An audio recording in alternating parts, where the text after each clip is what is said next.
салом, инҷо студияи марказии радиои моҷир аст. Шумо нашри навбатии барномаи иттилоотии хабарҳои рӯзро бо таҳаввулоти Тоҷикистон ва ҷаҳон мустақиман мешунавед.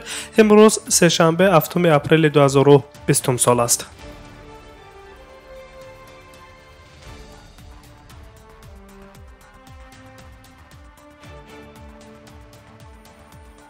тақрибан 15 нафар шаҳрвандон аз минтақаи карантинии Туркманободи вилояти Лебапи ҷумҳурии Туркманистон ки 14 рӯз ба ҷудоӣ пас аз бозгашт аз Туркия, Русия ва кишварҳои иттиҳоди давлатҳои мустақил тоб наоварданд, фирор карданд. дар ин бора хабаргузории Фарғона менависад. гуфта мешавад ки нафарони фирор карда аз ҳолати карантинӣ гӯё ба табибон пора дода бошанд. кормандони вазорати амнияти миллии Туркманистон онҳоро дар хонаҳояшон боздошт карда ва бозпас ба карантин фиристоданд. ҳоло онҳо бо ҷаримаи вазнин ё то 1 соли зиндон рӯбарӯ ҳастанд. минтақаи карантини Туркманобод дар аввали моҳи феврал ташкил карда шуд ва ҳама тайёраҳои ба Ашқобод таъин шуда ба ин шаҳр фиристода шуда буданд.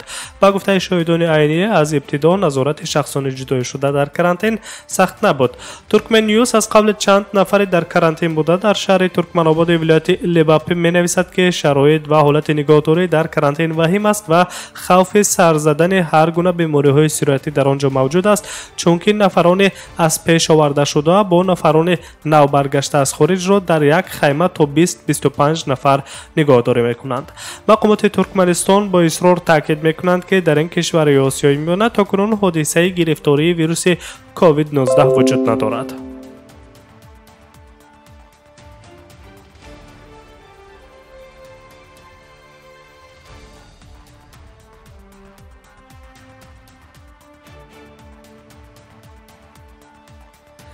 аз Туркманистон ба Ӯзбекистон назар мекунем. дар ҳар як маҳаллаи Тошканд гурӯҳҳои назоратии аҳолӣ таъсис дода шуданд, то мардум танҳо дар ҳолати зарурӣ аз хонаҳои худ берун раванд ва танҳо бо ниқобҳои муҳофизатӣ, хабар медиҳад Централ Азия. дар доираи чораҳои пешгирикунандаи паҳншавии сирояти коронавирус дар 514 маҳалла дар 11 ноҳияи Тошканд нуқтаҳои назорати ҷамъиятӣ таъсис дода шуданд. дар ин бора хадамоти матбуотии раёсати вазорати корҳои дохилии Тошканд низ хабар дода буд. барои кор дар чунин нуқтаҳо гурӯҳҳо ташкил карда шуданд ки ба онҳо раисони маҳалла, нозирони минтақавӣ ва ёварёни онҳо, аъзои гурӯҳи ҷамъиятии фидокор ва инчунин фаъолони маҳаллаҳо дохил шуданд. тибқи иттилоъ, вазифаи асосии ҳар як гурӯҳ аз он иборат аст ки сокинони маҳалла дар шароити карантинӣ танҳо дар ҳолати фавқулода берун бароянд ва ҳатман бо пӯшидани ниқобҳои тиббӣ барои харидани маводи хӯрока ва доруворӣ раванд. аъзоини нуқтаҳои назорати ҷамъиятӣ шабонарӯзӣ бо мақсади таъмини риояи қоидаҳои карантинӣ аз ҷониби сокинони маҳаллӣ навбатдорӣ мекунанд. раёсати корҳои дохилии шаҳри Тошканти Ӯзбекистон аз аҳолӣ даъват мекунад ки чораҳои пешгирикунандаи паҳншавии коронавирусро дастгирӣ кунанд, тавсияҳо ва талаботҳои намояндагони нуқтаҳои назоратии ҷамъиятиро риоя кунанд. тибқи маълумот, ба ҳолати субҳи имрӯз 7 апрел дар ҷумҳурии Ӯзбекистон шумораи ҳодисаҳои сирояти коронавирус ба 472 адад расид. дар охири дирӯз 6 апрел шумораи ҳодисаҳои коронавирус дар Ӯзбекистон 457 нафар гуфта мешуд.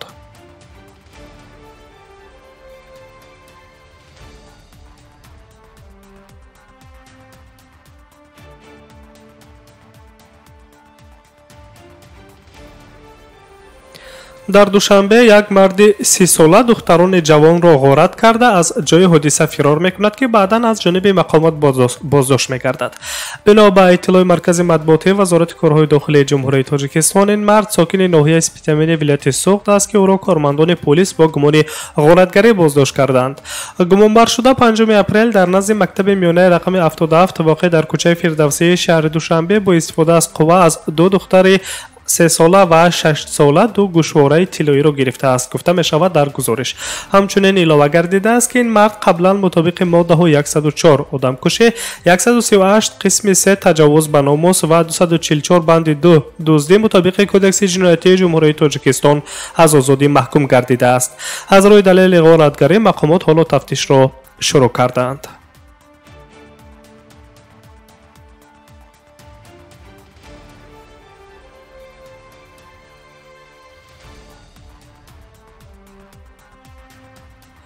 شما خبرهای روز را مستقیما از رادیو مجیر شنیده ایستادید. خبرگزاری اخبار.com با استناد به سامانه لایف می نویسد که در شمال و شرق مسکو یک جوان 21 ساله تاجیک گویا با نشانه‌های سبک کرونا ویروس طبیبان توصیه داده بودند که در خانه خود را نگاه داشته و مشورت طبیبان را به جا آورد، اما جوان به بیرون برآمده گشت و گذار کرده است. بنا به ویران کردن دستورات طبیبان، کارمندان پلیس این جوان را که از آن نام و یگان نشان دقیق برده نمی شود مجبورا به بیمارخانه انتقال دادند و همچنین او را برای ویران کردن حالت کرانتینی تا 15,000 روبل جریمه خواهند کرد. اما طبق گفته متخصصان طب هر نفری که در بدن آن نشانه‌های کرونا ویروس ناوابسته از آن که بیمار حالت سبک و یا وزنین دارد حتما از جمعیت کنار گرفته شده بستری بیمارخانه‌های مخصوص می‌گردد، چون که ویروس کرونا در خود نشانه‌های خاص داشته از شخص مریض می‌تواند ده‌ها تن دیگر را آلوده به این ویروس گرداند. در این ضمن به هیچ وجه طبیبان چنین بیماران را برای نگهداری در خانه و یا خود طبابت اجازه نمی‌دهند. علاوه بر این در خبر نشر شده بجز از آوردن یک جوان 21 ساله تاجیک دیگر نه نام است و نه نشان دقیقی که این نیز درستی خبر را زیر سوال میبرد.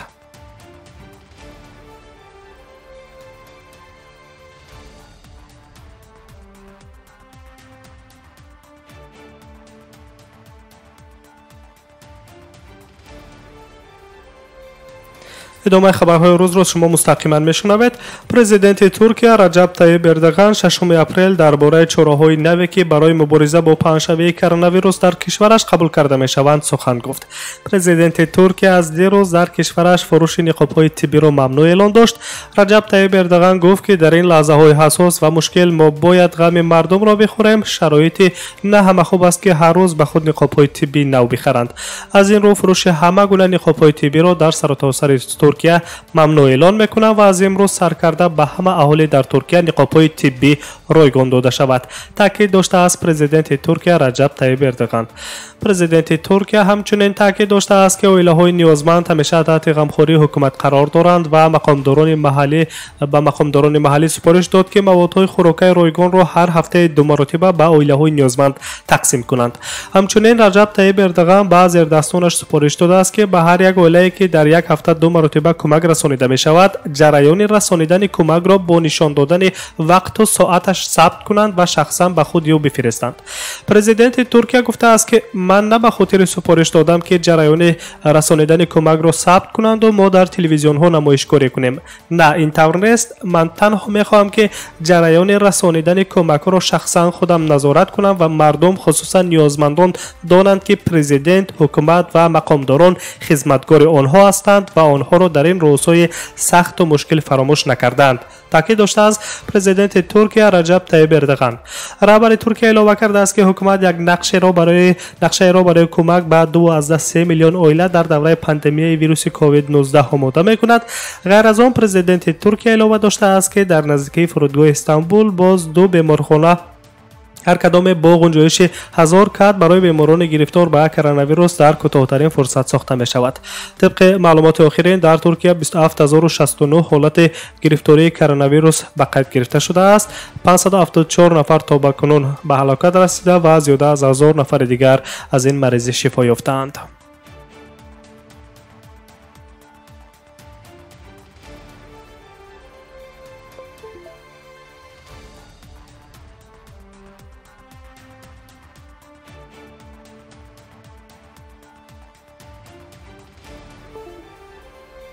ادامه خبرهای روز. در چین از ماه انور سال روان باز این جانب بار اول است که در یک روز یگان مرگ انسان ها از کرونا ویروس به قید گرفته نشد. در مجموع در این کشور 32 حالت نوی سرایت ویروس کووید 19 به قید گرفته شده است که همه آنها از خارج آمدند، اما در یک شبانه روز مرگ انسان ها به قید گرفته نشده است.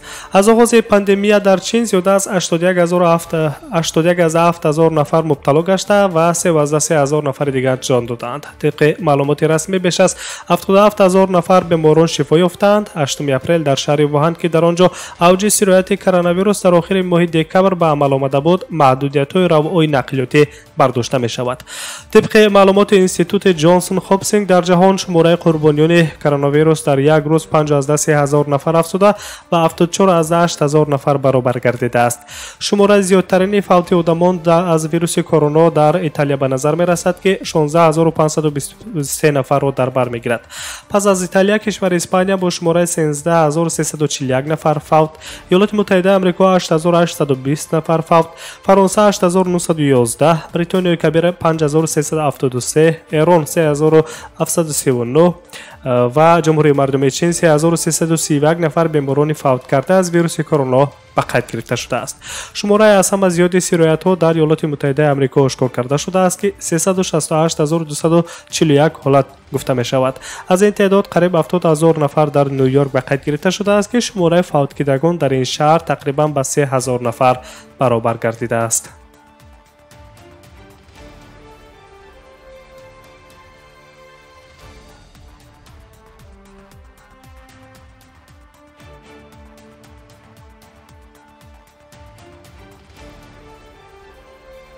ва дар охир як хабар низ дорем аз Тоҷикистон. олимони тоҷик ба истеҳсоли оби нуқра пардохтанд, ки ба боварӣ ва корҳои таҳқиқотии онҳо оби нуқра вируси коронаро нест мекунад. гуфта мешавад, ки гурӯҳи олимони тоҷик бо роҳбарии президенти Академияи илмҳои ҷумҳурии Тоҷикистон академик Фарҳод Раҳимӣ ҳоло дастгоҳҳои истеҳсоли нанозарраҳои нуқра сохта истеҳсоли оби нуқраро, ки хосияти зидди вирусӣ ва зидди микробӣ дорад, ба роҳ мемонанд. дар ин хусус агентии миллии иттилоотии Тоҷикистон хабар медиҳад. гуфта мешавад, ки таҷҳизотҳои махсус дар Институти геология, сохтмони ба заминҷунбӣ тобовар ва сейсмологияи Академияи илмҳои ҷумҳурии Тоҷикистон насб гардидааст, ки дар сурати зарурат Академияи илмҳо ба истеҳсоли нанозарраҳои оби нуқра мепардозад, ки он зидди вирусӣ буда вируси коронаро нест мекунад.